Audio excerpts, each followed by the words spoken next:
सिंह जी। राधा वल्लभ सिंह। राधे राधे महाराज जी। महाराज जी, मैं पहले जब वृंदावन आया था तो हफ्ते तक वृंदावन में ही रुका, बहुत आनंद आया। फिर अगली बार जब आया तो आनंद थोड़ा सा कम हो गया महाराज जी। अभी महाराज जी वो उत्साह आंसू जैसे पहले आए थे महाराज जी, आप वैसे पहले फिर से पहले कैसे जो आए? आनंद होता है भगवान की कृपा से मिलता है, जीव को आकर्षण करने के लिए।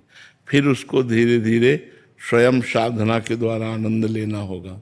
पहले पहले जैसे भजन में एकदम आनंद मिलता है ना, वो अपने भजन का आनंद नहीं होता, भगवान उसे आकर्षित करने के लिए अपनी तरफ से देते हैं। उस आनंद को हम जो स्वाद लिया अब साधना के द्वारा प्राप्त करना पड़ेगा।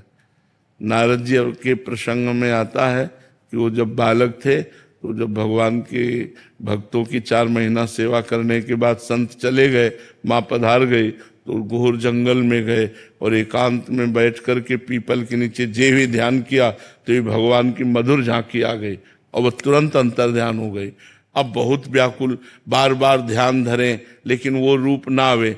तब आकाशवाणी हुई कि अय बालक, मैं तुम्हारे मन को आकर्षित करने के लिए केवल ये आनंद दिया है, अब तुम्हें जीवन भर साधना करके परिपक्व होना पड़ेगा, फिर तुम मेरे स्वरूप को प्राप्त होगे।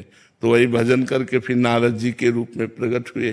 तो जो हमें प्रारंभ में भजन में आनंद मिलता है वो हमारा भजन का आनंद नहीं होता, वो भगवान की तरफ से दिया हुआ आनंद होता है। अब उसी के लोभ में हम अपना भजन बढ़ाएं और धीरे धीरे उस आनंद की तरफ बढ़ें। आशा जी।